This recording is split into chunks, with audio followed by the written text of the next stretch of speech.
The event today has been organized jointly by social scientists and social scientists and the Safdar Hashmi Memorial Trust, and it is in memory of 5 friends we have lost recently.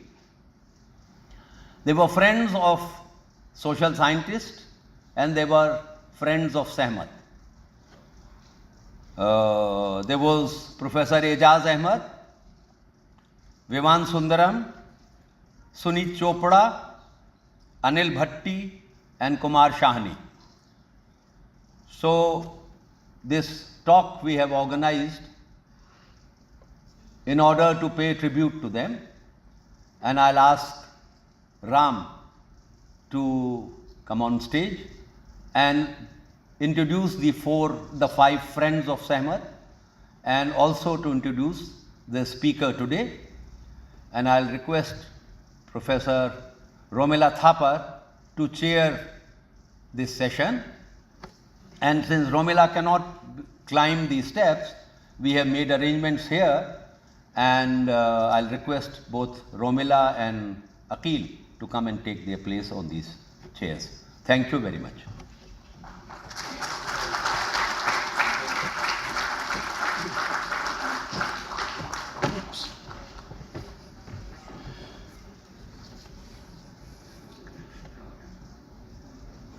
Since this was an occasion of high literacy and high philosophy, I wore my scarf, which is by Abraham and Tagore, which has some literary antecedents. I'm going to give very brief bios for our 5 friends who we've lost in the last few years. And I'm beginning with Vivan Sundaram, because he was most closely associated with Sahmat, not just associated, but one of the driving forces and one of the founding members of Sahmat. Vivan passed away a year ago. Vivan studied at MS University, Baroda, the Faculty of Fine Arts, and then in London at the Slade School of Art in the 1960s, 1968 or so. He, of course, I mean, most of you know, but for the younger people who don't, was a hugely influential organizer, besides being an artist, a key person who got people together of various disciplines. He ran an art workshop in his house in Kasoli, which became a very seminal institution, which led to the founding of the Journal of Arts and Ideas, in which many of these people that we're going to talk about were associated. Vivan's exhibitions are extensive.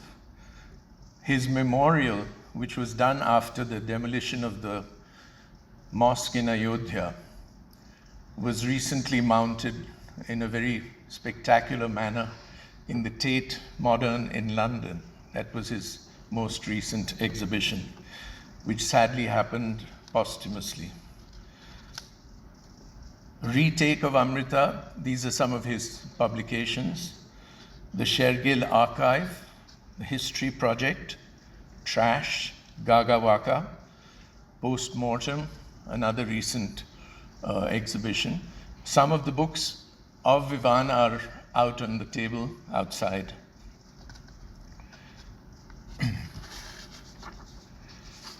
Ejaz Ahmed passed away in 2022, one of the earliest of the,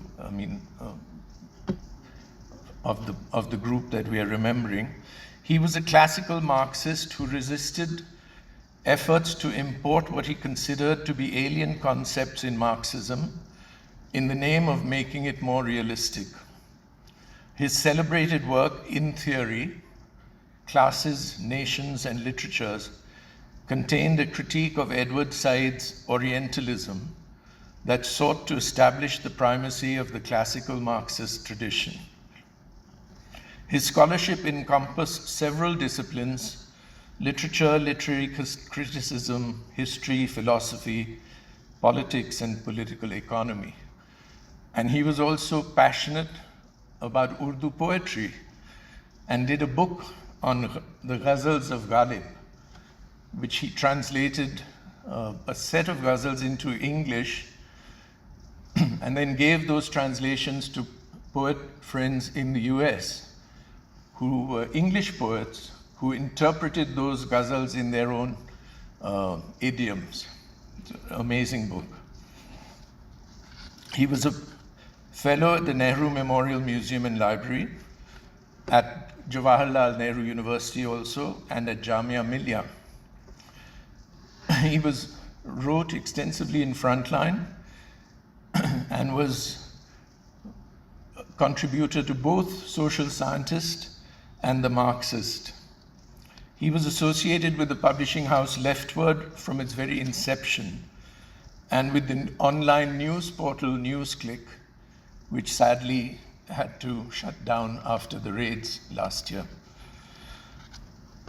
Ejaz at some point was a Pakistani citizen, and the tragedy of his life was he could not remain in India because of that under the new dispensation, even though India was the place where he was most at home. Suneet Chopra, probably the most dedicated Marxist of this entire group, for those of you who knew Suneet. He studied at the School of Oriental and African Studies in London, and then enrolled in JNU for postgraduate research. He was one of the founders, he was a member of the CPM, Communist Party Marxist, and was one of the founder members of the Democratic Youth Federation of India, DYFI, and subsequently an office bearer of All India Agricultural Workers Union.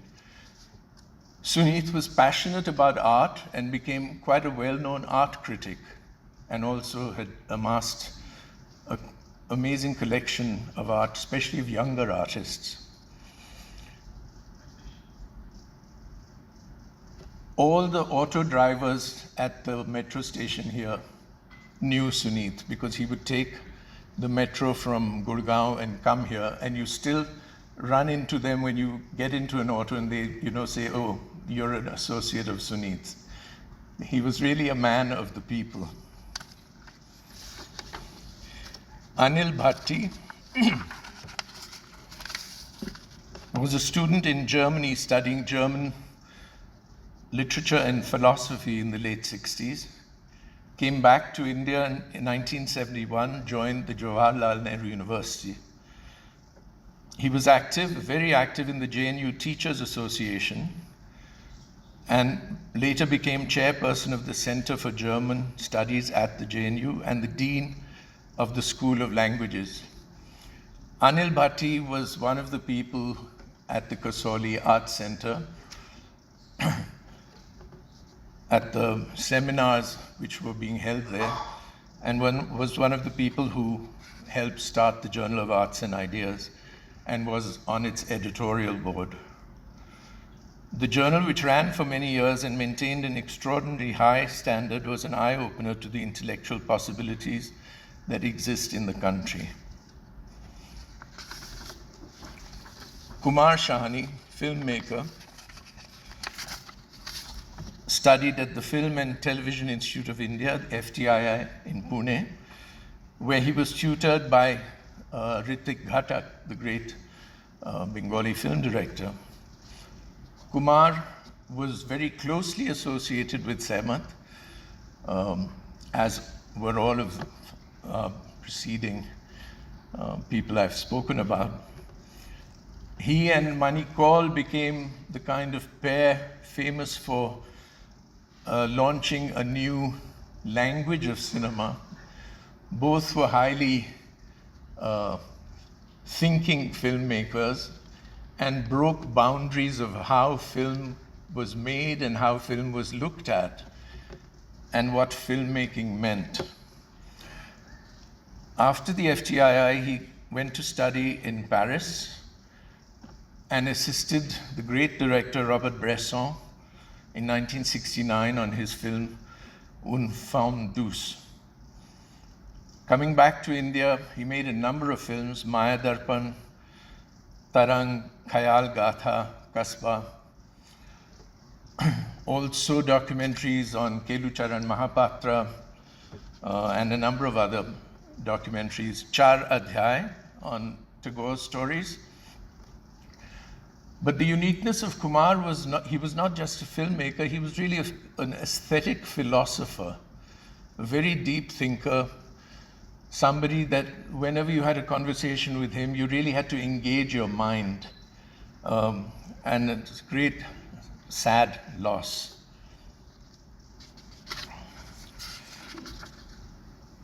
Professor Romila Thapar, you know, there's a cliche that needs no introduction, but she really doesn't.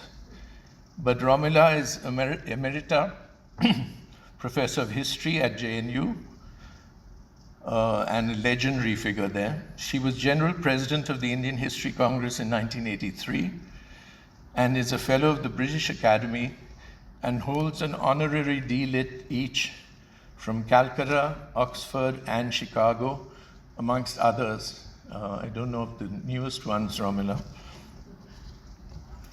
And on her own site at JNU, her statement, "My research into early Indian history has been part of the shift from treating ancient history as Indology to establishing it as a social science.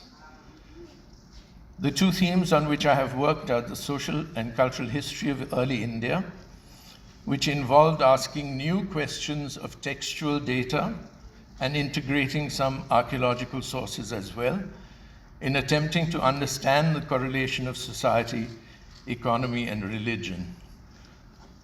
Romila has been one of our great public intellectuals in the best sense of that word.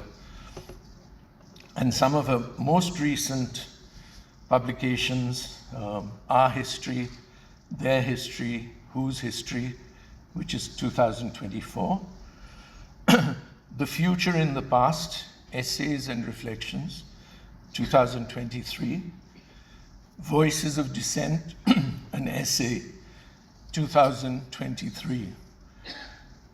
But what very few people know is, besides her immense contribution in the making of modern India, she's also contributed physically to making modern India, which very few people know. When Le Corbusier was coming to India for the first time, it was her, I think, uncle, P.N. Thapar, Romila? Was P.N. Thapar your uncle? Who had, one of the people who had organized to get Le Corbusier to come and work and design Chandigarh. And at the last minute, somebody discovered that there was nobody to go and pick him up at the airport in Delhi. And that task was handed to the very vivacious young lady, Romila Thapar, who went to the Delhi airport and picked up Le Corbusier. I hate to think if that first experience of India had not happened to him, what might have ended up in Chandigarh.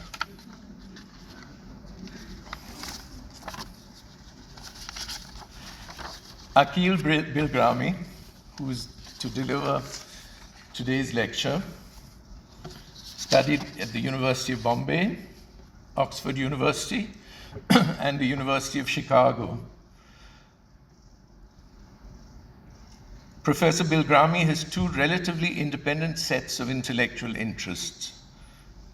I think there are more than two, but in the philosophy of mind and language, and in political philosophy and moral psychology, especially as they surface in politics, political economy, history, and culture. He is a professor at Columbia University. Akeel, sorry, oh yeah, here you are, and has been chairman of the philosophy department at Columbia, the director of the Hyman Center for Humanities, and also the director of the South Asian Institute at Columbia University. Number of publications, some of which I'll cite briefly. Capital, Culture and the Commons, which is 2022.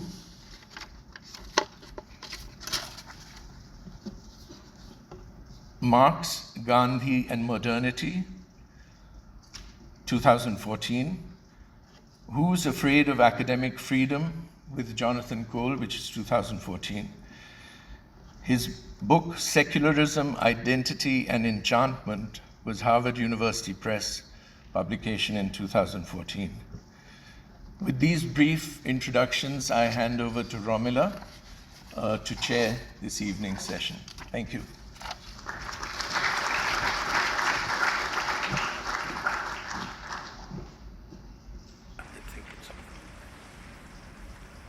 Good evening, everybody. No response.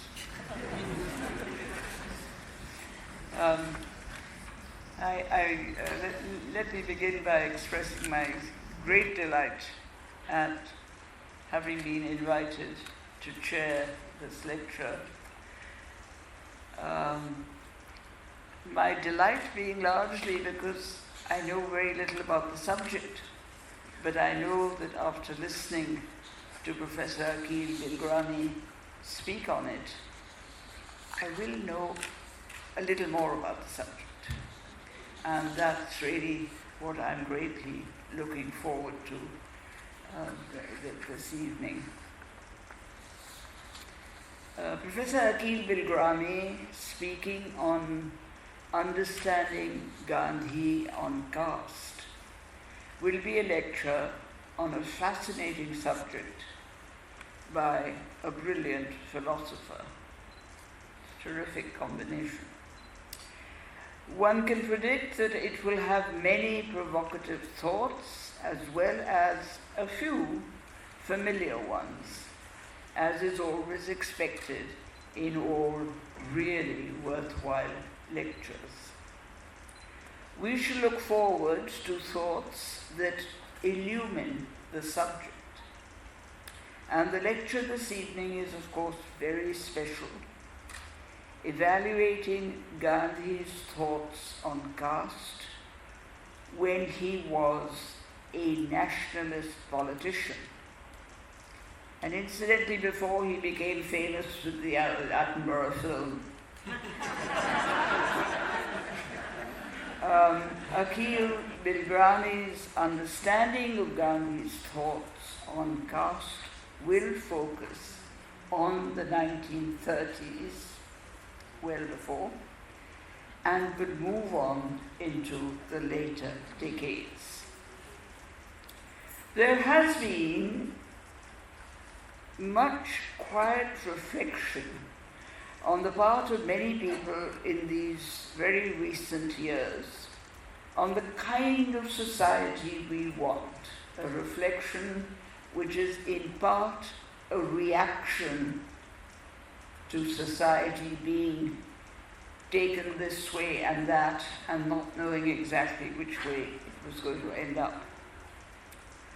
And this was so especially on occasions when people wished to speak about something that needed to be said, but they were kept back from saying it for fear of being unnecessarily silenced.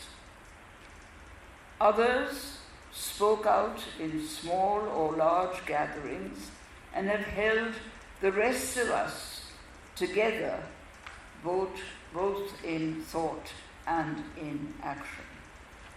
And some of these friends, whom we would have very much liked to have heard speaking this evening, will unfortunately no longer take part in our conversations. We are remembering, as it has already been said, friends like Sunit Chopra, Vivan Sundaram, Anil Bhatti, Kumar Shahani, and of course the very maestro of all of us, Ejaz Ahmed. And in remembering them in association with this lecture, this becomes a kind of Shraddhanjali, a tribute to the departed. And they would have been such an asset had they been here this evening to discuss the subject with us. The thoughts that Akeel's lecture will doubtless raise on Gandhi and caste will, I am sure, be intellectually most stimulating, given the explorations that Akeel has been making in the subject, and which we are all looking forward to reading in his forthcoming book, which will be published soon. At the same time, we also have to remember that if there was one subject that went every which way in the early 20th century, but kept returning to base and making everyone think about it again and again, it was the subject of caste. What was it in the past? How did it change? Who among those speaking about it gave it a fresh meaning? And were there new ways of seeing its function in society? Where does this discussion take us today? Fortunately, we have Akeel Bilgrami to speak to us about it, understanding Gandhi on caste. Akeel.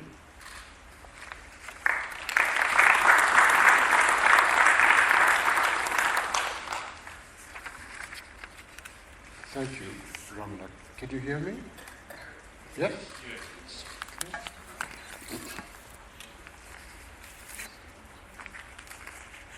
After a decade of its dark night of the soul, Indian politics found on the 4th of June that it had groped its way into a tentative shaft of light.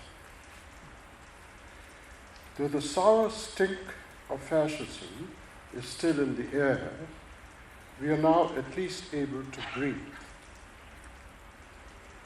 For this entire dishonorable decade, the present speaker was at a comfortable distance in New York without cause for fear, since all he did was fantasize that the brigands who were running his country would, by some marvelous chance, all break their necks or disappear into the sky from where the man at their helm, since he was not biologically born, must presumably have fallen.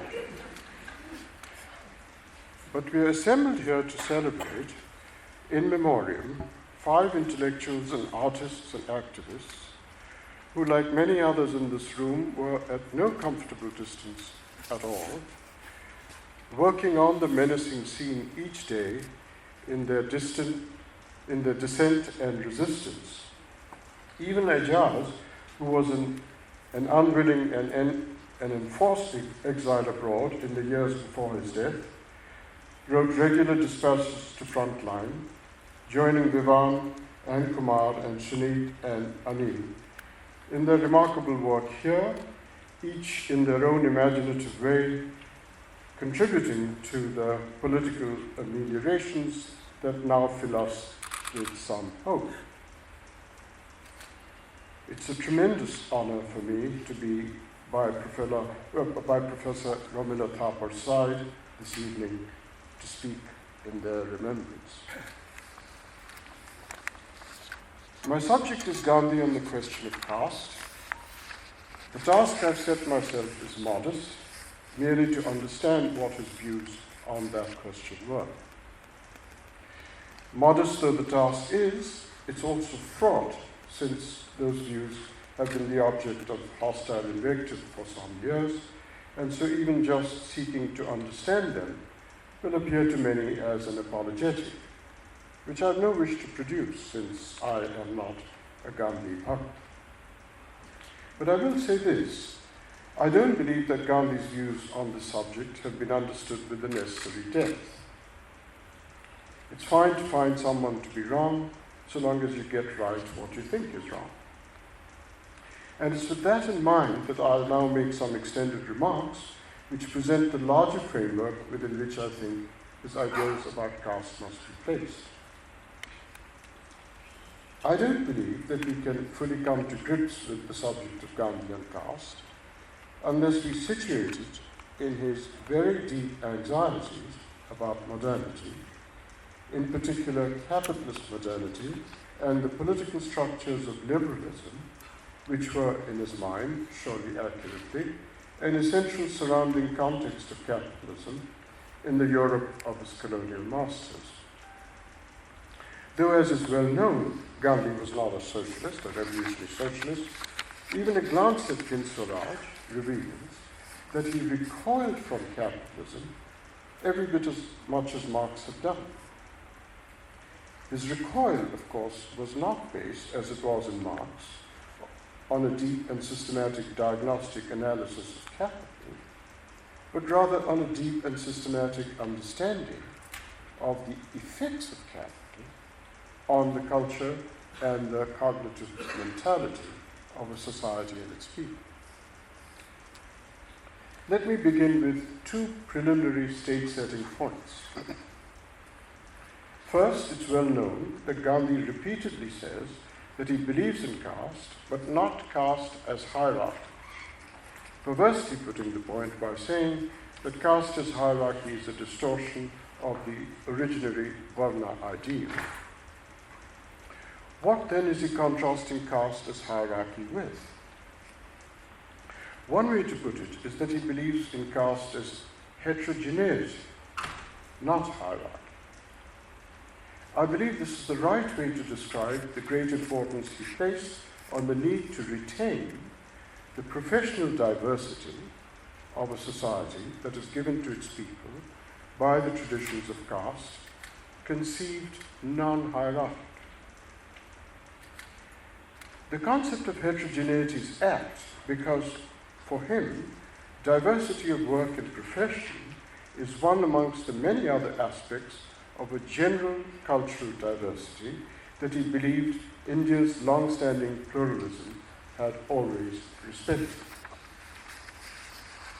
But all this needs more patient exposition, precisely the exposition that is skirted when commentators on Gandhi wheel out like a mantra the meaningless phrase organic communities to characterize his view of Indian social life, a lazy slogan that avoids the hard work of providing the frameworking analysis that's needed, an analysis that works out how a diversity of professions and the wider cultural identities in which it traditionally nests stand in contrast with the straightening effects of capitalist modernity that creates a form of life which undermines the heterogeneity of a culture and then consolidates that by adopting a form of governance defined upon a homogenizing notion of citizenship.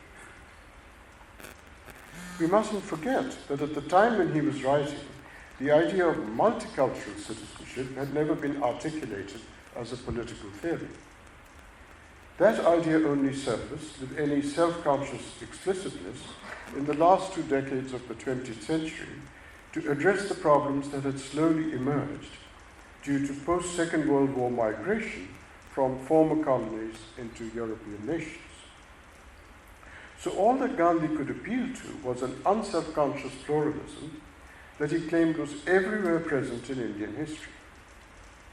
His initial skepticism about some prominent ways of opposing caste hierarchy, such as most prominently Ambedkar's, was prompted by an anxiety that they relied on the liberal democratic apparatus of governance and citizenship that were essentially tied to a capitalist modernity and abstracted away from the plural cultural elements he cherished. Now, it may be protested that Ambedkar's successful, powerful formulations of minority rights for Dalits reflect his own sort of commitment to pluralism, since minority rights, understood very generally, are often seen as reflecting a polity's commitment to pluralism. But this would be to misunderstand Ambedkar. Nothing in his specific understanding of minority rights for Dalits can be invoked to cast him as a sort of proto-multiculturalist in the way that I've cast Gandhi. He formulated minority rights with a view to seeking protection and justice for Dalits, not with a view to perpetuating their cultural identity. Such rights were intended to empower Dalits until such time as that empowerment could be deployed towards the eventual goal of the annihilation of caste and caste identities. Thus, unlike the minority rights in Western Europe, Canada, or Australia, which are formulated in the name of multiculturalism, Ambedkar's understanding of such rights was purely instrumental, relevant only until such time as Dalits achieved that eventual goal. Indeed, his sympathetic remarks on the aspiration of Indian Muslims to being a nation, rather than merely seeking minority rights, suggest that his entire conception of minority rights has nothing to do with any doctrine having to do with questions of culture and diversity, or with questions of claims to nationhood, questions that might have place for an intrinsic rather than a merely instrumental notion of identity. But now, equally, there's a misunderstanding about Gandhi that might arise and must be prevented. I have, as I said, cast him as a proto-multiculturalist, but there's a conspicuous difference between his views and the more explicit recent multiculturalisms in Europe, Canada, Australia. These have all embraced an evolving globalized form of capitalism. Their opposition is only to a state of liberal universalist secularism adopted by the European modern that refuses to recognize cultural difference. By contrast, Gandhi's insistent recall of what he sees as India's history of an unself-conscious pluralism was an essential part of his overall opposition to the threat of capitalist modernity that he felt was looming in India's future. It is this opposition that has to be presented as the framework that illuminates his views on caste and the cultural pluralism within which he thought his idealized non-hierarchical conception of caste had its significance. The second preliminary point of state setting that needs to be made is this. As anyone who's read Gandhi's evolving remarks on this subject knows, in the last decade or more of his life, he gradually shed his commitment to caste, even in these idealized terms that I've briefly expounded.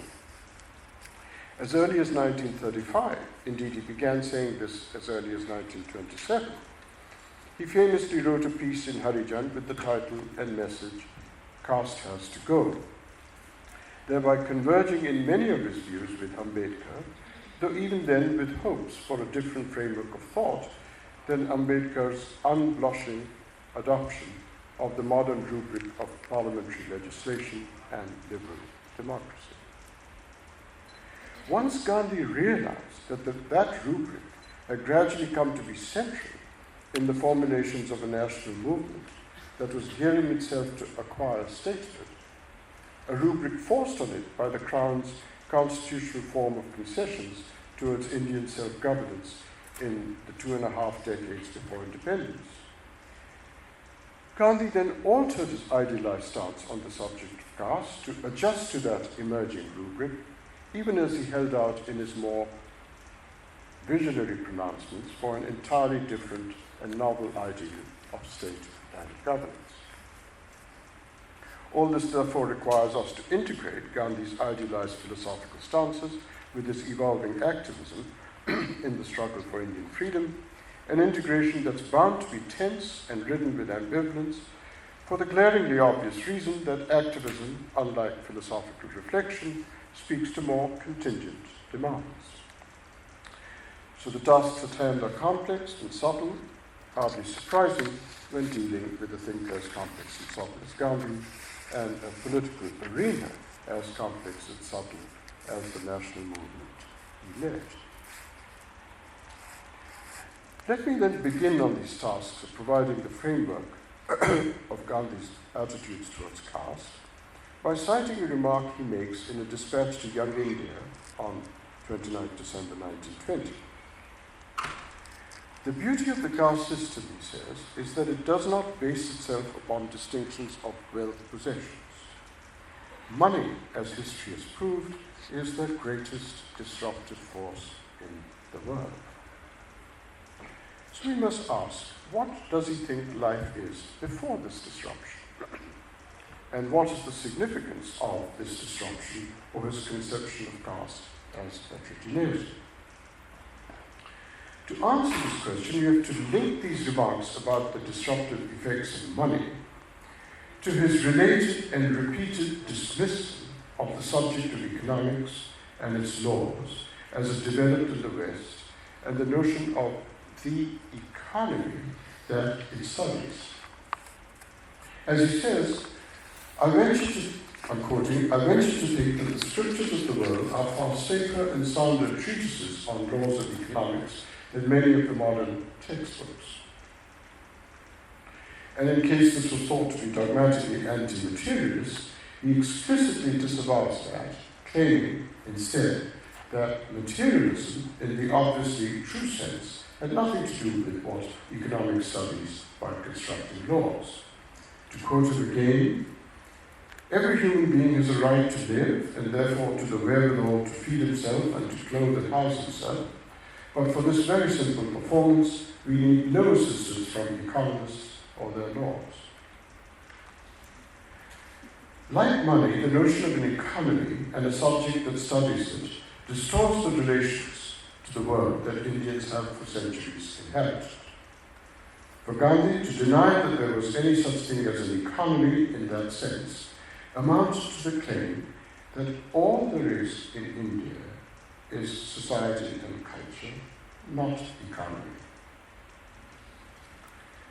Usually when Gandhi spoke of an economy, the attitude his remarks reflected was that if society and culture simply adopted policies that were morally right, they would ere ipso amount to what was economically sound. Economy had no independent status that set it apart from society and culture and morality. This attitude is a fundamental plank of Gandhi's opposition to modernity, first formulated in his Swaraj, with its repudiation of the cognitive outlook shaped by capitalism. In 1909, when he wrote that work, he thought India was at the crossroads that Europe was in the early modern period.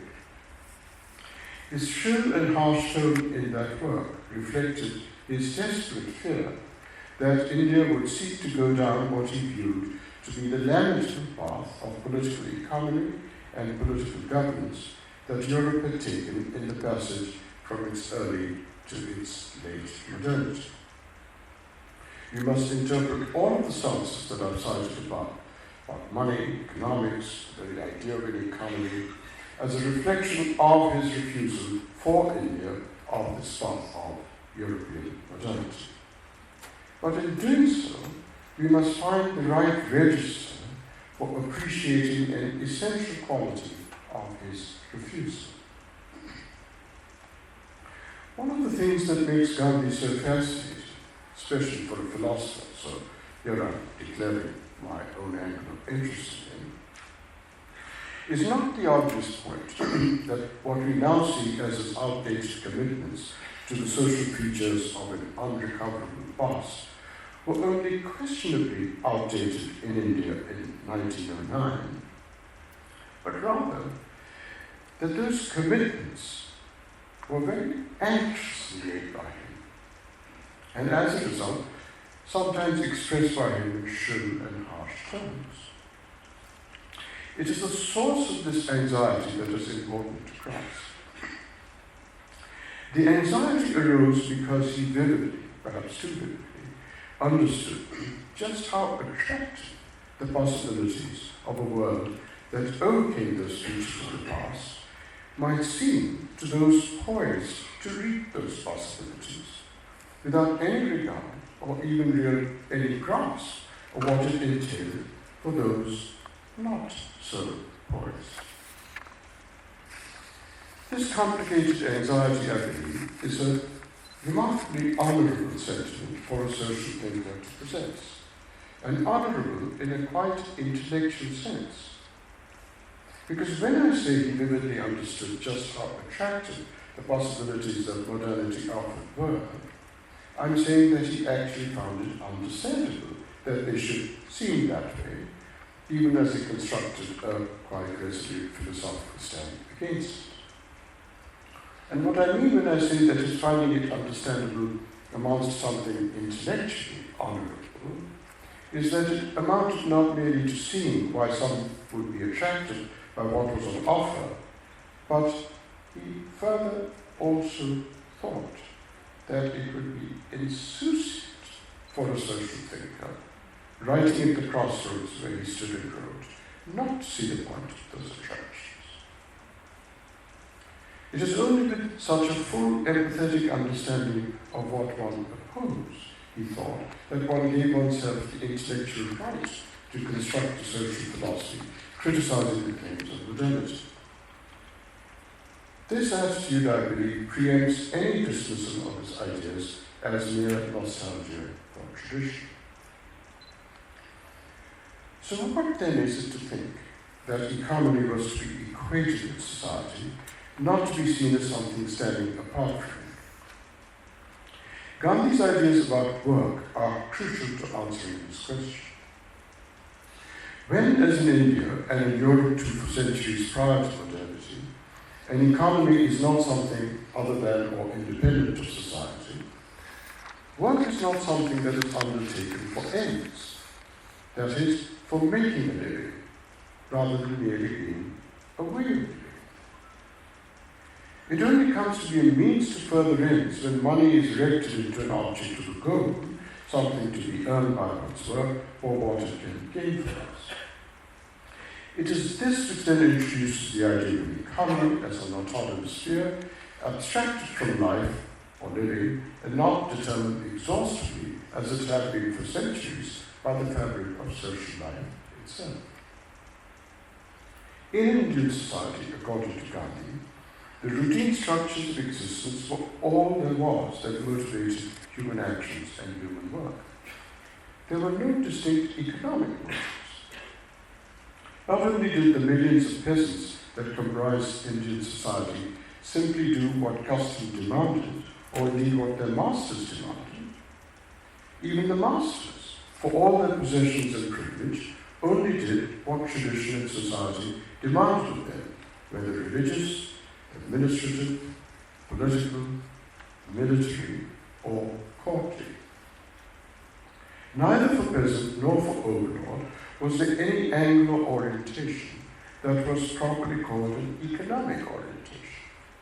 Society and its demands on them were all that defined them. The Gandhi had anxieties about the development of towns and what they would bring in the future. At the crossroads he claimed India was in, he thought that what occurred in towns was merely business, and the conduct of business, such as it was in 1909, was also completely inseparable from non-economic social and traditional concerns. It was not prompted by the idea of a generalized conception of gain.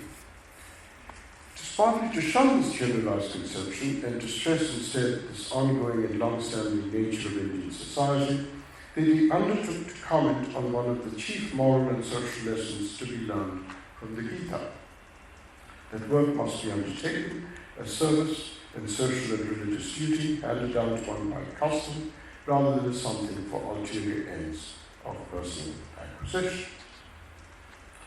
Gandhi was not denying that human nature may always have been given to avarice. What he was denying in these remarks is that this aspect of human nature was never generalized in India into an ideology or an economic outlook. It is only when money acquires wide scope in society, he claims, that a new and distorting element is introduced, transforming the nature of labour. No longer does one person work for another for subsistence and sustenance. Rather, monetization makes work into a measurable quantity, a commodity to be made available by one's own free will, selling it in something called a market, transforming the very idea of a market from the traditional idea of a marketplace to the abstract thing that generates the notion of an economy and an apparently sophisticated subject called economics that studies it by constructing laws. Apart from labour, even the idea of property is transformed. Some members of Indian society certainly were possessed of tangible riches, mansions, palaces, jewels, glittering dress, bullion, forts, armaments. But once these came to be expressed in monetized terms, and a person's worth is measured with a number assigned to it, this new form can be deployed with indefinite flexibility as investment for returns. With these hitherto unknown motives of working for gain or deploying one's bought possessions for profit, the notion of an economy emerges and all of life is transformed. But no one's life would be more transformed, Gandhi feared, than that of the Indian peasant, who would be utterly dispossessed by this transition and made into a socially untethered labourer, moving from pillar to post to sell his labour in constant fear of destitution. His chief focus when it came to the Indian people was always on its millions of peasants. This creation of the economy as a self-standing formation, independent of social relations, and the distorting abstractions that it visited upon the concepts of labour and property and the living marketplace, was precisely something to be resisted by stressing the idealized conception of caste that he, in his early writing, refused to give up. So when he said that caste, before its modern corruptions into a hierarchical system, was just a Hindu ideal of a sort of dispersed version of guild differentiation, this should not be understood as a mere social conservatism, because it cannot, I claim, be understood independently of its rejection of the transformations that came with the notion of making a living in a market society, where economy is now a self-standing thing, independent of society, and an abstraction from social relations. It's interesting to note that his views here are identical with how Adam Smith describes some pre-modern and pre-capitalist societies, where, to quote Smith, each person was supposed to follow the trade of his father and would even sometimes be supposed to have committed some sacrilege if he did not. Gandhi himself invokes Jataka stories to make the point and speaks of a social differentiation based on apprenticeship within families that acculturate one into the form of labour or craft or trade. Members of different castes, in his understanding, did their own particular differentiated work without hierarchy, as he put it, as part of their swadharma, without contempt for one another, and with a full sense of the dignity of their labour. That work was an end in itself, in accord with the social norms constitutive of society, and the notion of an economy was not separable from any of this. To put it in a more contemporary form of words, to retain caste was to resist this market ideal that undermined traditional social relations by setting up the freely saleable labour of atomized individuals. Such a framework for understanding his views on caste is often missed because of a failure to grasp what should be a quite obvious methodological point. We should be drawing a significant, even if obvious, inference from the fact that Gandhi never made any serious effort to present any detailed historical evidence, nor even any historical reconstruction of what he pronounced to be caste as mere heterogeneity, nor of the form and manner in which as he claimed hierarchical strata are supposed to have later corrupted that purer form. There's nothing in his work, for instance, akin to a study of Harappan civilization and its successors, and the emergence of the Brahmana caste conceptions as found in Kusami, or as in Romila Thapar's work, as an unfolding of a complex structure of social formations that operated within a context that she labels a lineage system, bound by a range of norms and practices and beliefs that are only partially discussed. Even Gandhi's claims about India's unsubconscious pluralist past was never something for which he presented any historical evidence.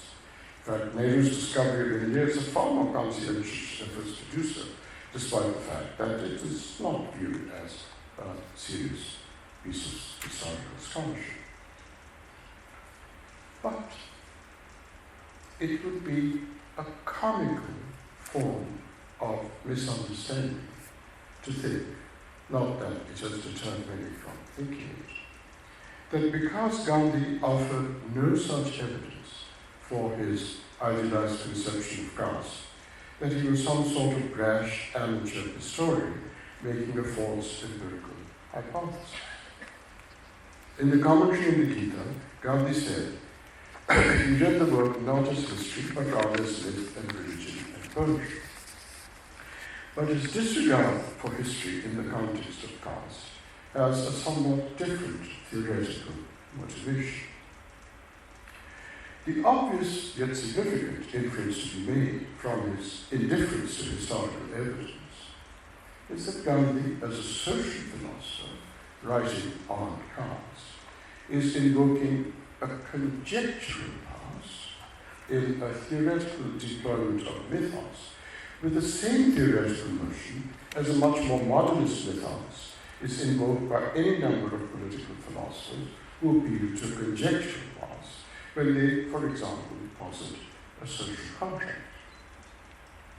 No social contract was ever drawn up in history. It's not the point to present it as a historical occurrence. The idea, rather, is to set up a normative ideal by presenting it as occurring in a conjectural past with a view to exploring and critically assessing what did occur in history. The political philosophers in question explored and assessed notions of state and governance via the normative model of a social contract. So also, it was Gandhi's purpose in setting up a normatively idealized conception of caste in conjectural history to explore the facts of caste hierarchy as we know them and to assess the claims to progress in capitalist and liberal modernity as a path to overcoming them. It is with a view to presenting a negative assessment of these latter claims that Gandhi posits the conjectural past of a non-hierarchical conception of caste. What does this employ for his own accompanying assertion that over the centuries terrible discriminations have emerged between castes that corrupted it into becoming a hierarchical system? That is to say, what moral and practical response does this corruption into hierarchy invite once the framework I presented and the cautionary methodological point I've just made are in place?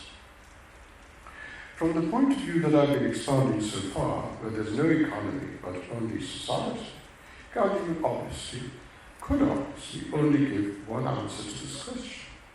The problem of an emergent hierarchy was to be addressed by society, internally and morally resisting its own corruptions, rather than introducing a newfangled and extraneous notion of an economy in which each individual transcended the social embedding in caste and made him or herself competitively available to something we now call the labour market.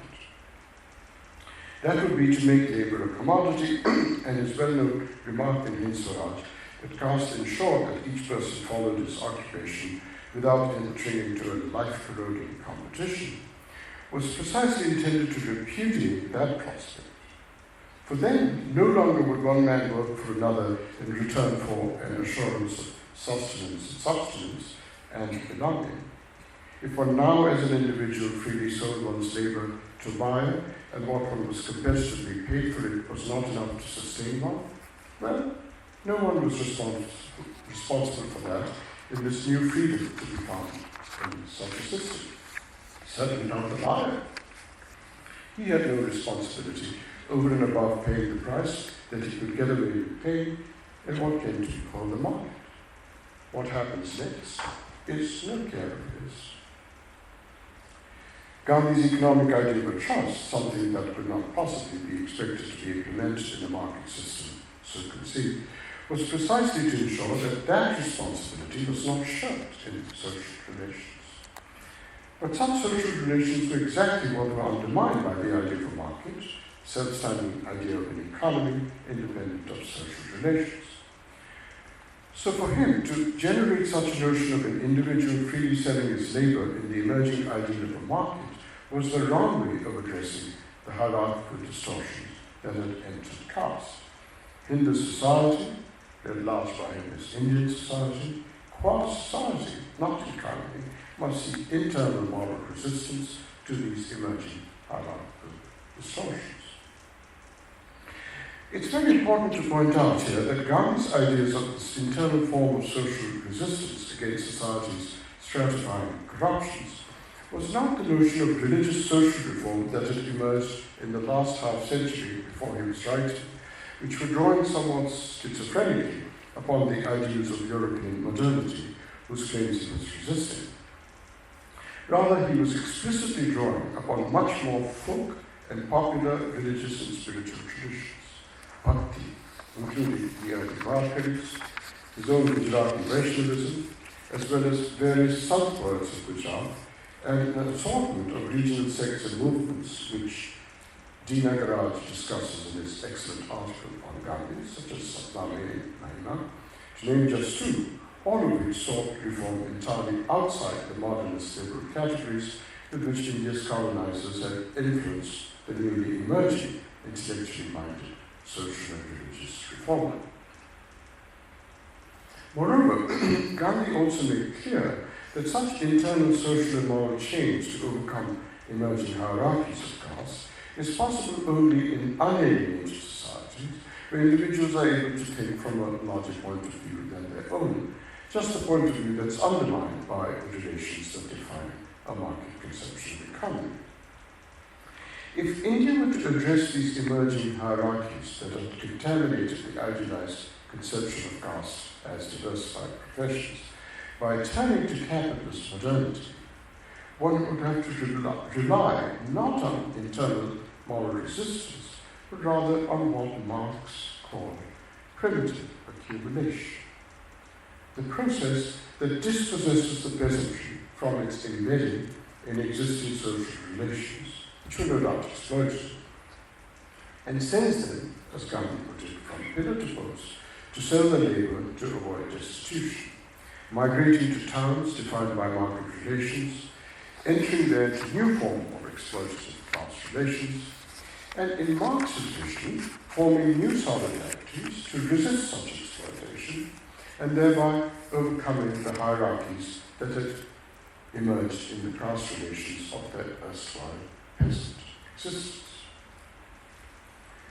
I still have in my possession a scribbled note by my father in his journal, which reads, "The machine will do far more than the Mahatma did to undermine caste by bringing different castes together to work on it." It is these claims of modernity that Gandhi instinctively denied, and I turn now to examine what those instincts were. In part 8 of Marx's Capital, 1:1, primitive accumulation is seen as the coercive, frequently brutal extermination of communities of a pre-capitalist form as a result of the deracination of petty producers from the sources of the means of their particular form of producing, peasants from their land primarily, and it then morphed into a proletariat, either in the form of metropolitan industrial labourers or a reserve army of the unemployed. These accounts, though they observe the coercive and brutal nature of this destruction of pre-capitalist communities, are nevertheless also presented as their transformation into a new class formation in which the old primordial, hierarchical, oppressive features of social life, whether caste, tribe, clan, or religion, are undermined, even if they're replaced by their newly invented oppressive features tied to the specifically exploitative and alienation-inducing conditions that metropolitan capital imposes on industrial labor. This is the large theoretical claim standing behind the fascist entry in my father's journal. Gandhi's inclusion of Marx in the Western frameworks of thought that he rejected as irrelevant for large agrarian societies like India can be sympathetically elaborated, I think, by first asking a counterfactual question about the effect that primitive accumulation had on European populations. That is, by asking a counterfactual question about Marx's claim that the dispossession of the peasantry from the land to create Europe's great manufacturing towns was the first step in undermining the primordial ties and hierarchies of pre-capitalist community. Imagine the following scenario that is counter to fact. There is no settler colonialism that diffuses capital by moving vast numbers of the European peasant population dispossessed by primitive accumulation to various parts of the world, such as across the entire Atlantic, or to the Antipodes, Australia and New Zealand, or to the southern corners of Africa. Suppose that doesn't happen. In this counterfactual scenario, huge numbers of peasants, who in fact migrated to these places, instead lived and remained sedentary in Europe. What reason is there to think that this massive population of peasants would have been absorbed into a new community of industrial labor? There's no serious likelihood that they would be accommodated inside the domain of capitalist production. They would remain as a vast pre-capitalist community outside of capitalist domain. The crucial question now arises: would they then have overcome the oppressive, hierarchical and divisive features owing to caste and other such ties? The tribal divisions, the deeply rooted religious schisms that were typical of European society at that time? Just consider the fact that whole wars were fought for years on end in Europe over obscure religious issues such as transubstantiation. So really, I'm claiming that Gandhi insisted on his commitment to the internal social transformation of caste because of a canny understanding that in colonial and post-colonial capitalism, the colonized lands were the factual version of something that was merely the counterfactual scenario in Europe, as I just presented it above. To put it differently, primitive accumulation, as it's presented in the canonical Marxist accounts, depends, I'm claiming, not on the truth of a theoretical analysis, but on the observation of entirely contingent empirical features in European history. The fact of massive departure of peasant populations to other parts of the world as a result of settler colonialism. There could be no such analysis of primitive accumulation as Marx offers if these contingent empirical features were not also present. As a result, there's no reason to think that this particular section in Volume 1 of Capital amounts to a bit of theory at all. A theory implies the generalizability of its main claims, or a claim to some telos, or some structural explanatory power that accounts for diverse phenomena. But if I'm right, the account has no such properties. It is a local observation about European history over a specific span of time. If you want a vivid example of this fashionable phrase, the provincialization of Europe, Marx's account of primitive accumulation, as I'm reading it, seems to be just made for it. What I'm suggesting is that Gandhi understood then that in the colonized lands, given quite different empirical features, no prospect for large-scale migration of displaced populations as occurred in Europe, due to laws that restrict transcontinental migration, These lands simply cannot absorb the displaced millions as industrial labour, and they're not even likely to be transformed into a reserve army. He understood with clarity that the vast agrarian populations of India are just simply gratuitous in the kind of great new economic formations which primitive accumulation produced in Europe. Economic formations we tend to characterize with such terms as growth and development, and view as overcoming the primordial hierarchies and schisms of peasant society. Thus, for him, internal transformation to address caste hierarchies is made necessary because the primitive accumulation would not, in any case, lead to the emergence of a relatively liberated, even if differently subjugated industrial labour in India.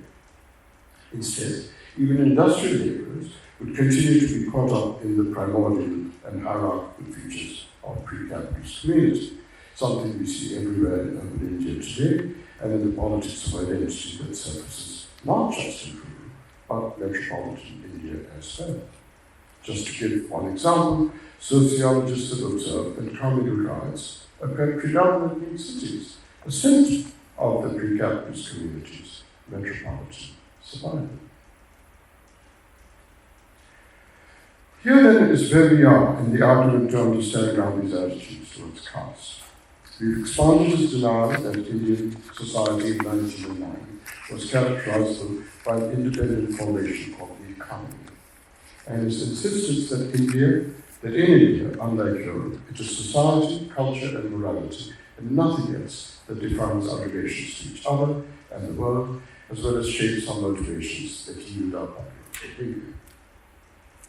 We then pointed out that though he had argued that those relations were once defined by an idealized set of caste relations in terms of professional heterogeneity, these were no longer so characterizable, but had admitted of deep and invidious hierarchies. This combination of points, we said, is what yields us inference that internal resistance within Hindu society is the only right way to address the hierarchies that now define caste relations. We then considered whether allowing for the very notion of the economy as an independent sector of human life that filled Gandhi with anxiety would offer an alternative and more progressive way of addressing these social hierarchies of caste, as is on offer in the standard accounts of primitive accumulation owing to Marx. With the aid of a counterfactual, we concluded that Gandhi's instincts were that these accounts of the effects of capitalist development were not theoretical accounts, but local observations of an extended moment in one continent of the globe, inapplicable to large agrarian economies of the colonies of the South. They could not, according to him, address the hierarchies of caste that define Indian society. So, the time has come then to take up a question that I've mentioned in my opening remarks. How do these claims of Gandhi, the philosopher, relate to Gandhi, the central activist figure in Indian history in the first half of the 20th century, leading the nationalist movement against British colonial rule? One way of approaching this question is to notice that Gandhi's philosophical stances about the relations between economy and society were remarkably similar to the stances taken by the Narodniks in Russia, who stressed an idealized version of their own pre-capitalist formations and sought to construct a populist nationalism based on a similar recoil from the capitalist incubation that European nations had embraced, seeking more direct routes to radical transformation than Marx had envisaged for Europe, at least the Marx of capital. Marx in the last decade of his life is a different story. Now, as we all know, Lenin had conducted a famous polemic against the Narodnik position.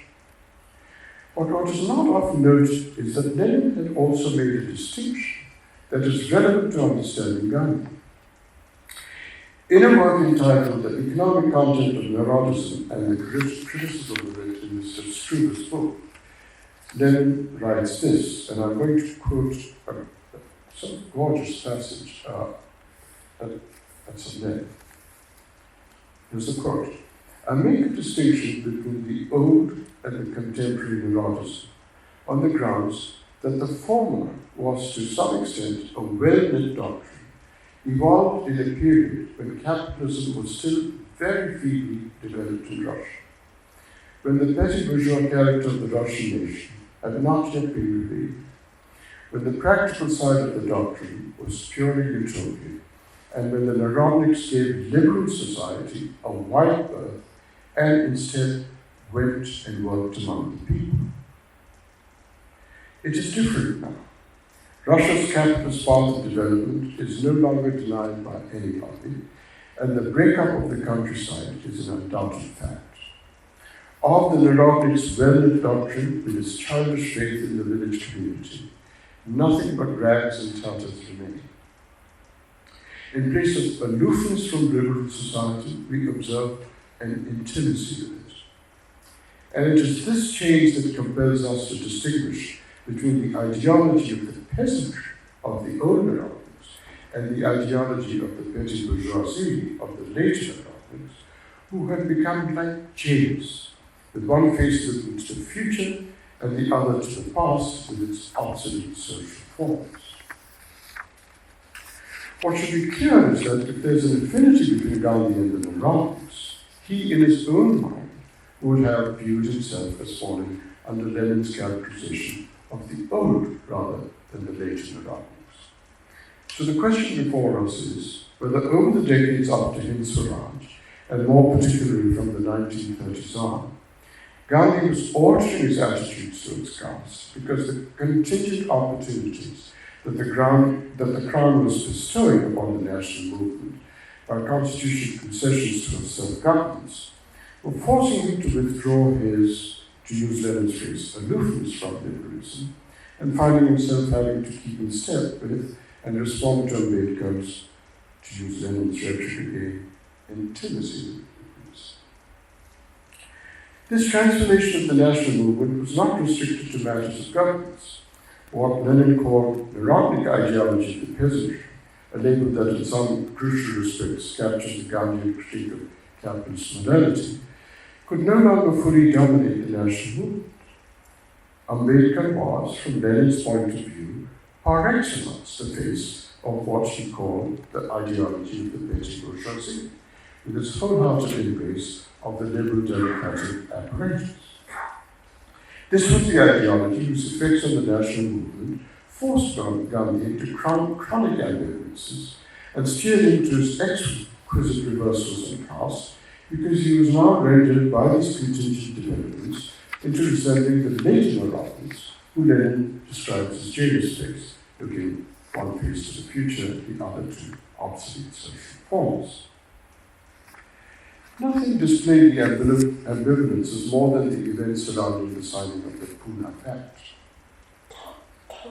These ambivalences are more complex than the simpler dichotomies of traditional and modern peasant ideology and petty bourgeoisie would suggest, because of the contingent demands of an anti-imperialist movement.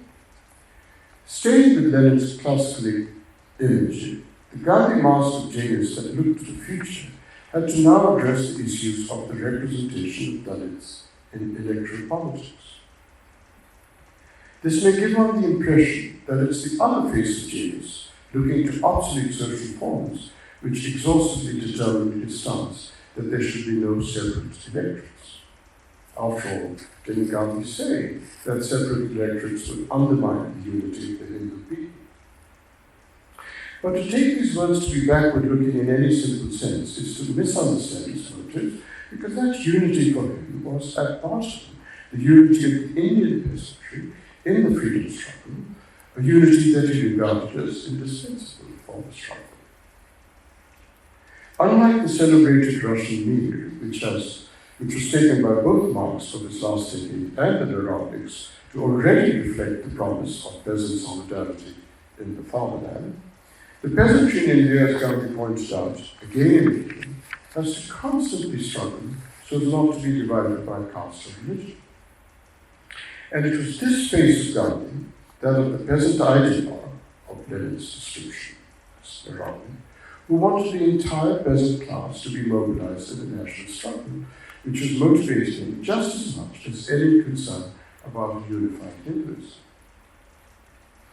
Gandhi's Khilafat movement had been explicitly launched with a view to overcoming the potential religious divisions of the peasantry by involving the Muslim Kisans, as well as the Muslim urban poor. His resistance to separatist politics of caste that would emerge if he conceded to Ramsay MacDonald and to Ambedkar was just as much to preserve an undivided Hindu peasantry in the nationalist mobilization. If he also made concessions to upper caste Hindus, which he did till the caste must go phase of his thinking, that was also motivated by this goal of unity. I have tried to present Gandhi's political motives on this vexed issue, but when it comes to the moral psychology involved in the issues around the Pune Pact, I think Gandhi failed to apply some of his own insights in the stances he took. It is often claimed that, on Gandhi's behalf, that the Pune Pact, which followed upon his fast protesting the communal war, secured greater empowerment for the Dalits than the award would have done, since it fetched them more representation. I am much less confident of this, and my reasons paradoxically owe as much to Gandhi's thinking on the subject as to Ambedkar's. As I said, the issues yet on the moral psychology of politics. Both Ambedkar and MacDonald had made their moral psychological point very clear. They proceeded from the assumption that in the electoral field, social groups vote with nothing but their group interests in mind. Thus, if there was a general electorate rather than a separate Dalit electorate voting for Dalit candidates in reserved seats, they would vote for those Dalit candidates who would best serve their rather than Dalit interests. Gandhi's opposition to this proceeded with a quite different and much more idealistic assumption.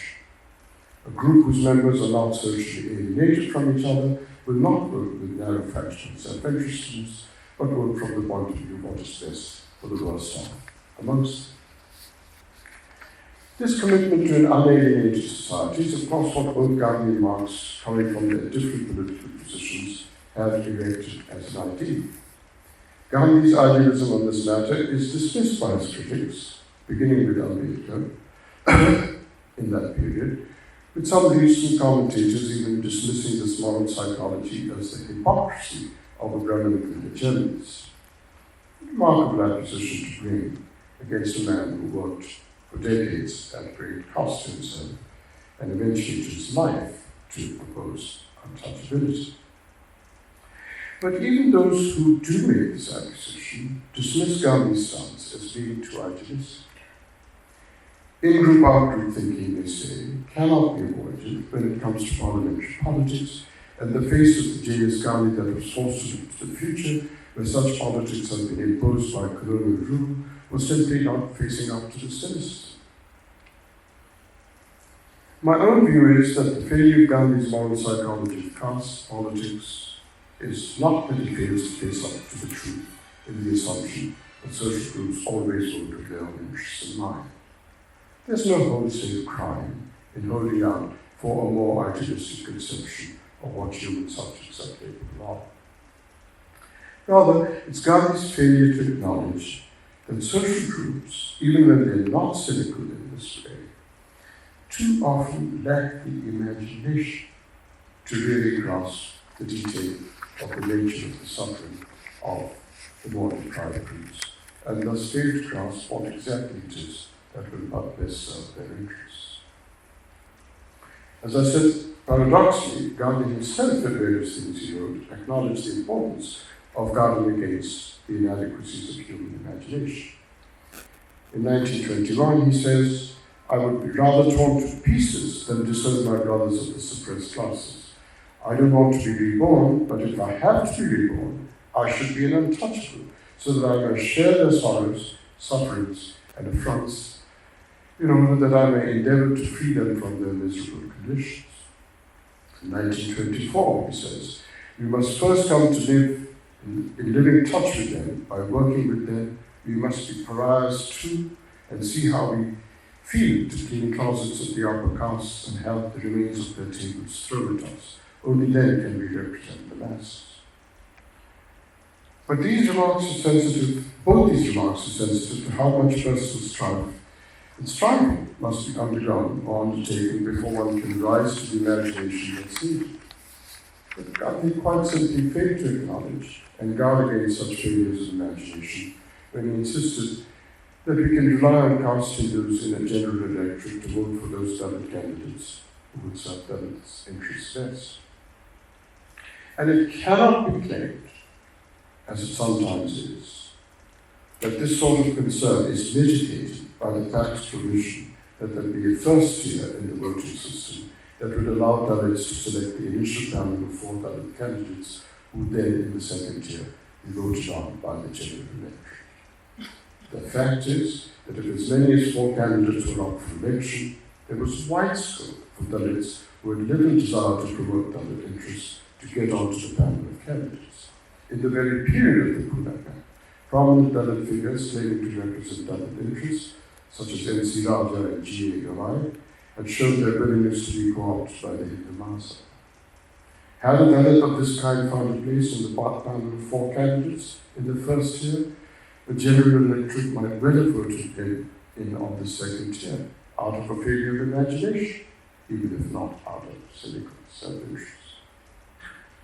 Gandhi's failure to see this was, in fact, a failure, as I said, to apply his own moral psychological insights, and it is a conspicuous example of the sort of ambivalences he was forced into when his philosophical stances were confronted by the contingent demands of this political activism. I'm sorry, I've taxed your patience a lot. I'm just concluding in this last couple of minutes. I've been arguing in this lecture that Gandhi's entire thinking on the subject of caste must be situated in the larger framework of his opposition to capitalist modernity and to its destructive effects on the peasantry of large agrarian societies of colonized countries in India. Let me conclude then by putting aside the question of caste and speak just a word, more generally, to the lasting issues raised by this framework. The Leninist image of James, which I've invoked to present the ambivalences of Gandhi, looking both to the future of India, landed with a bourgeois democratic framework for politics, while also looking back to a philosophical vision of politics and political economy that would be obsolete within it, has continued to haunt Indian politics. Even when Gandhi was alive, as early as in the National Planning Committee in 1938, the backward-looking face of the James Gandhi, which was represented there by J.C. Kumarappa, was sneeringly sidelined by those who dominated the committee, careening forward with visionary ideas derived from Soviet models of industrial development, summarily dismissing as obsolete forms all aspirations for development, including eventually industrial development, which could be built up gradually from the bottom, from a peasant base with decentralized governance. In the rest of that fateful century, the only explicit representation of the peasant point of view in mainstream parliamentary politics at the national level came from Jalansi, a leader whose aspirations for the peasantry were wholly conceived within a framework of agrarian capitalist structures that Gandhi had struggled to protect the peasantry from.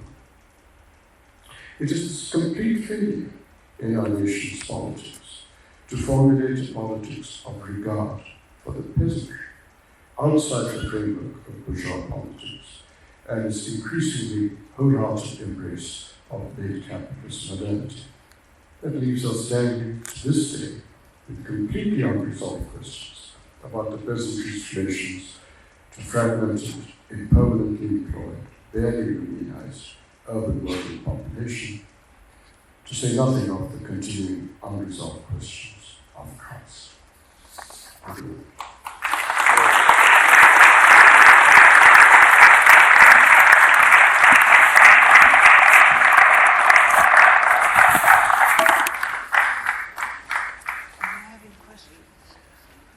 I'm not sure. I think we could be a little think better just to...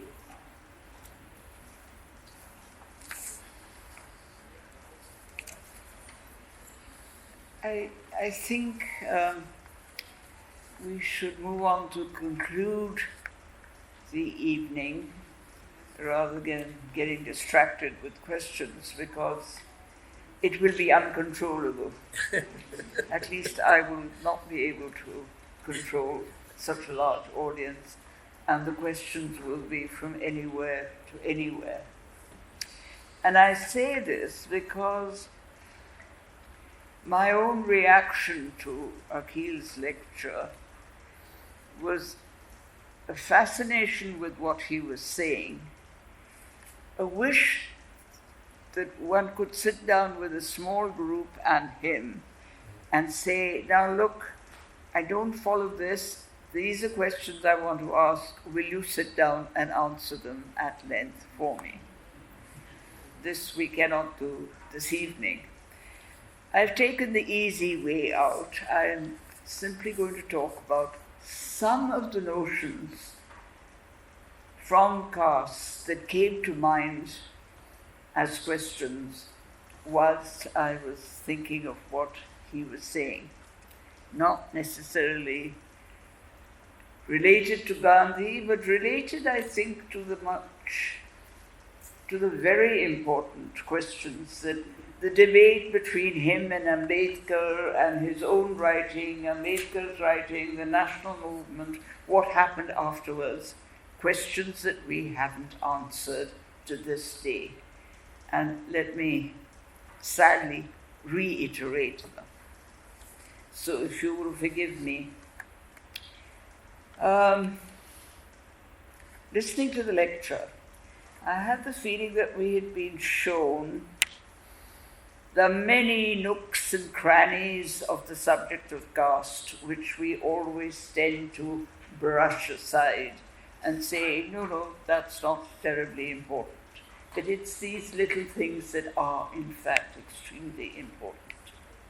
What has surfaced is possible ways of exploring caste, which I think is extremely important, because there's not a single way, there are multiple ways.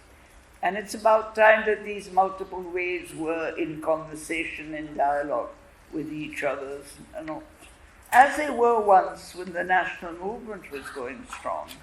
And somehow that seems to have quietened down in the years since. I wouldn't dare to summarize or even list the themes of this evening's lecture. But maybe I'll just put a few thoughts before you, emanating from the talk, which I thought was very, very provocative in the best intellectual sense, and then leave it to you to carry on and think further on the subject. As has been rightly said, caste today has to be examined in the context of modernity, and I think Akeel's lecture made that very, very clear. And it was beginning to be done even a century ago in small ways. Facing the change to modernity is not new. Caste has always to be seen, which unfortunately does not, but caste should always be seen in the chronological context of the time that one is talking about. Because one of the social institutions of this culture of India that changed enormously in time was caste. It didn't remain absolutely static, as is sometimes believed. The forms of caste have been foundational ways of organizing Indian society since it has not been static, nor have the forms. This was a pet thesis of colonial thinking, that Indian society was completely static and didn't change. The question that needs asking repeatedly is, how has it changed and what has caused these changes? And I think that would tie in with some of the points that Akeel was making about Gandhi's views. And what was fascinating was the earlier views of the 1930s and how he changes them later on. What causes that change? So few people talk about that, and it's so fundamentally important. Early references to caste and its presence are often described as a ready-made formation that suddenly appeared in Indian society, sourced from a deity. Looked at logically, however, caste was formulated in bits and pieces and slowly coalesced, adjusting to alterations where these were needed. The one hymn in the Rig Veda that is always quoted speaks of the 4 Varnas, and it is regarded by some scholars, by most self-respecting scholars today, it is regarded as having been added on much later, when the whole caste structure had been actually worked out as a socially organized plan. And it was added onto this ancient text because this is always being done. Whenever you want legitimacy from the past, you add on the story to the ancient text and you say, there, it's in that ancient text, so it's legitimate. And this is a technique that is very commonly used, and many of us think this is an example of that. Caste is described in the Dharma Shastras as a developed social system with 4 distinctive groups, each with its own rules of procedure. And by the time the Dharma Shastras are written in the 4th century, these rules of procedure are fairly carefully worked out and laid down. And the more functional names of castes that immediately come to mind are interestingly not of Varna but of Jati. Jati has a functional names to a much greater extent. What is interesting again is how this whole debate on caste seems to bypass Jati and focus on the 4 Varnas. And this is, sociologically speaking, this is a debatable question as to what constitutes caste. And the Jatis, of course, talk about geographical regions as titles, geographical regions, clans, ancestry, occupations, religious sects, suggesting a huge variety of origins for particular castes. And this is something that's important. Rules are made with the intention that they must be strictly observed. But we also know that discrepancies can often slip through. We have one of my favorite ones is in the Shanti Parvan of the Mahabharata, for example. Bhishma is relating a story to Yudhishthira about the much revered, much respected sage Vishwamitra. There was once a severe famine in the land, and Vishwamitra was desperately hungry. Looking for food, he wandered all over the jungles and finally arrived at the hut of a Chandala and saw the part of a dead dog hanging there. So he attempted to reach out and eat it. He was stopped by the Chandala. Now remember the caste background of these people, Vishwamitra and the Chandala. He was stopped by the Chandala, who advised him against it. He didn't just stop him, he advised him. And he advised him, and he said that if you eat that dog, dead dog, in the home of a Chandala, that will destroy your punya, which you, Vishwamitra, have been accumulating so assiduously. The Chandala obviously knew the rules. That's the interesting point about this story, that he's the one who's advising the Brahman not to do what he should do because he will be breaking the rules. Nevertheless, Vishwamitra ate the dog meat, then increased his tapasya by manyfold, and thereby made up for his lost punya. More than a few sources carry references to the breaking of rules or a degree of flexibility in their observance. And the origins of caste groups, when examined dispassionately, suggest something that Akeel spoke about, heterogeneity. The origins are heterogeneous. And we have to always keep that in mind. It's terribly important to understanding it. But in listing the castes in a hierarchy, the hierarchy introduces an order. And that's where the word order comes in with the hierarchy. Caste was not God-given, nor was it invented at a particular moment in time. It evolved.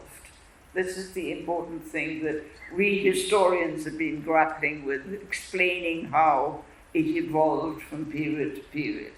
In this process, it drew from multiple factors which introduced a diversity of rules. And rules, as we all know, when they need to be reshuffled, they are reshuffled. So rules are not static. Rules also change and have to be looked at carefully. The rules themselves come from diverse sources. I mean, I'm really underlining the heterogeneity in a big way. Marriage rules, especially endogamy, differed and were crucial to caste formation, also crucial to the low status and functioning of women. Ancestral identities are terribly important. Lineages, clans, so on. Occupations were meticulously segregated, two links to caste. And occasionally, a caste might also evolve out of a religious sect. We have this fascinating example of the medieval sect, the Lingayats, who evolve out of a Shaiva sect. And the interesting thing is that the rituals that they adopt are not always the rituals of the Shaiva sect, although they go on saying that they've evolved out of the Shaiva sect. For example, the Lingayats always bury their dead. And this is something that all good Shaivas don't do, need not do. Now, that means that not everybody observes these identities and these rituals of identities. That, again, becomes an interesting point. The denial of these identities led to counterclaims that questioned caste identities in those days.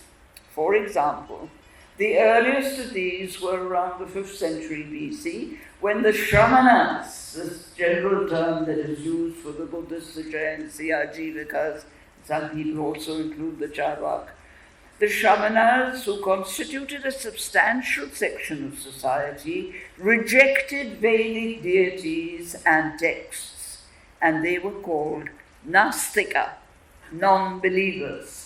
And the term Nastika continues right through the history of India, of Indian religion, right up to the 15th century, when the Turushkas, the Turks coming from Central Asia, are also called Nastika because they did not believe in the Vedic deities. Non-belief is a curious kind of thing that is important. Then you have another term that is used for those who are opposed to the caste system for varieties of ways, mlecha, something we're very familiar with. It's used as a term of abuse, but it was not always a term of abuse. Mlecha simply means you do not speak an Aryan language and you do not observe caste. You are an outsider.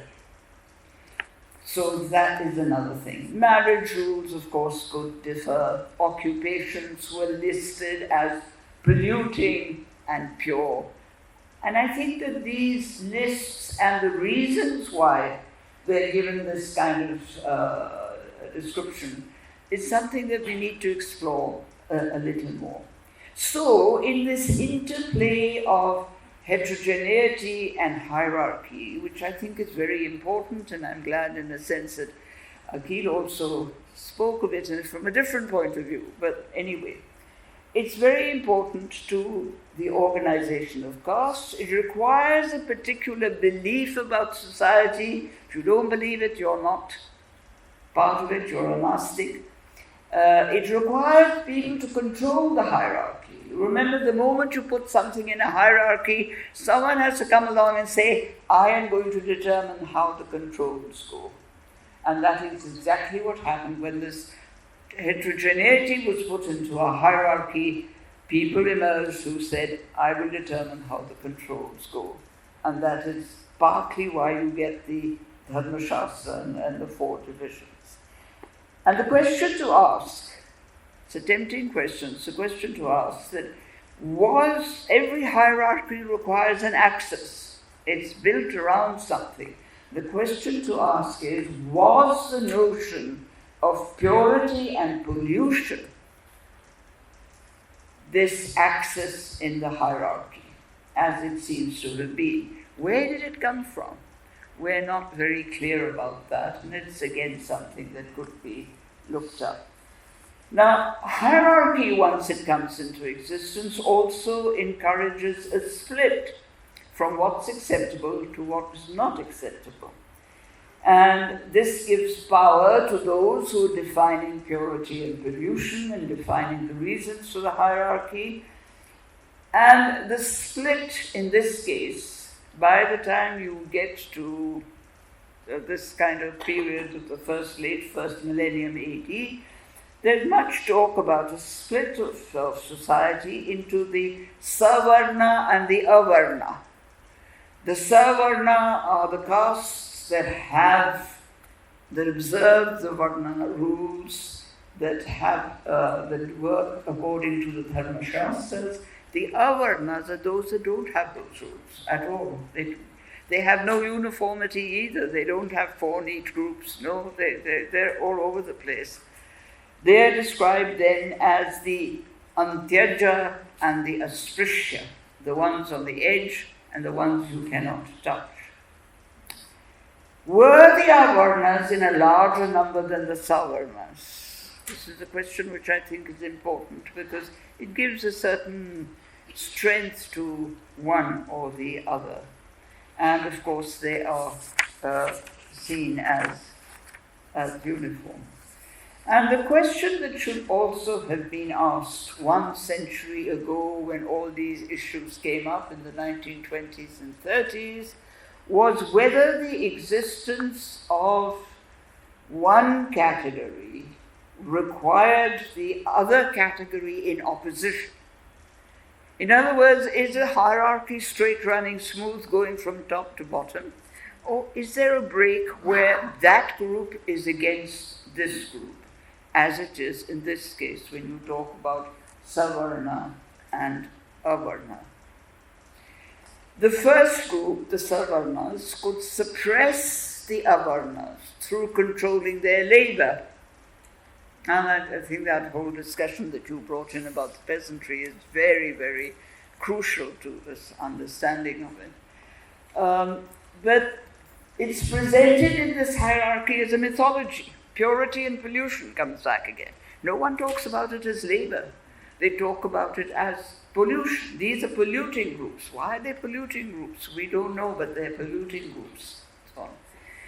Which is why I think that there needs to be a much greater examination of what this notion really is about.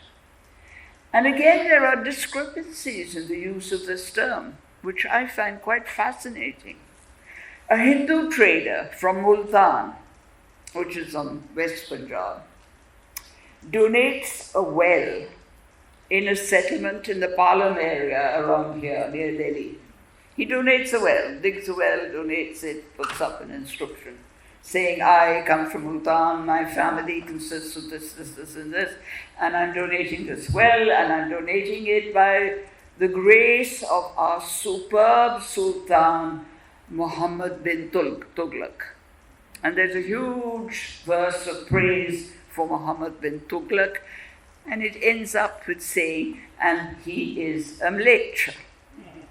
The first time I read this inscription, I said, oh my God, what does this mean? How can he be called a Mlech? Then you realize that he's a nature because he's not observing Varna and he's not speaking an Aryan language. It's a perfectly respectable term to use for someone in that condition. His vocation is not polluted. That's an important issue that comes in. And then there were various other groups. There were those who denied the deities, of course, but also the rules of caste, determining caste.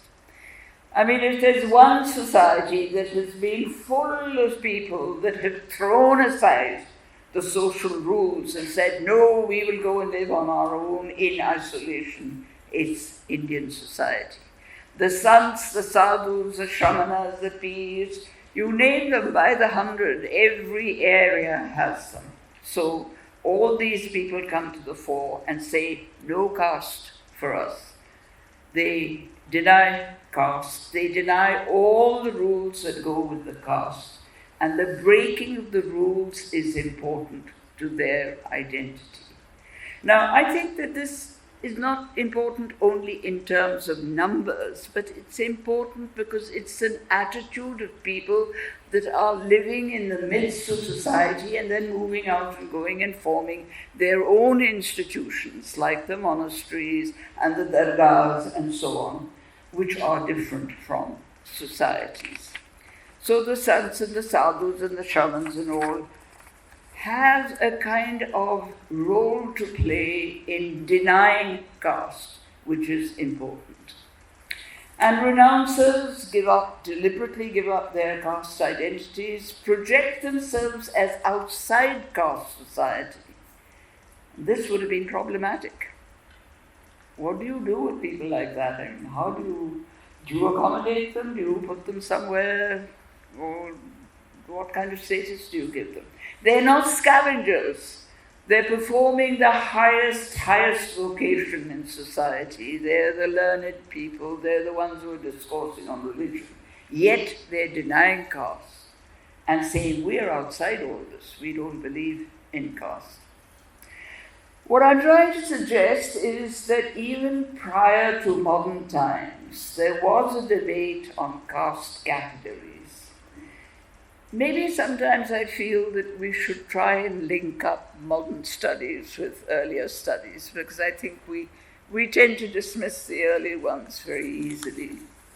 The counterpoint to Avarna and Savarna was not new, nor were discourses on the eligibility to caste status, although it may not have been discussed to the point of questioning caste, or some cases it was, but in some cases it wasn't. In the context of Gandhi, we may consider the meaning of a term that he invented for the propagation of some of his ideas, namely satyagraha. It seems to borrow from the idea of the renouncer, the way in which he describes what a good satyagrahi is and what is his work and function. It needs exploration, both in terms of its precedence and its invention and its use. And the renouncers, the sants and the sadhus, cease to have claims of identity with family, caste, occupation, location, religion. And presumably, if a renouncer had to renounce caste status, he could no longer call himself Savarna. But at the same time, he couldn't call himself an Avarna. It's not the same thing. So what happens? What does he call himself? How do people react to that? A question that arose with the anti-colonial national movement was, what is to be done with caste? Many questions arose, but this was a very fundamental question. Akeel has explained the problem as it arose for Gandhi and for his times, and it still remains a question that we face. A society based on liberty, equality, and fraternity will have to be a society without caste. Now, whether we annihilate caste or we quietly fade it out or what we do, it has to be a society which does not observe caste. Otherwise, you cannot talk about liberty, equality, fraternity. And I think this was also one of the problems that Ambedkar might have had, because he was very keen on this. Doing away with caste or even reducing its power is not going to happen in a hurry. It will need dismantling all that supports caste, both the Savarna and the Avarna.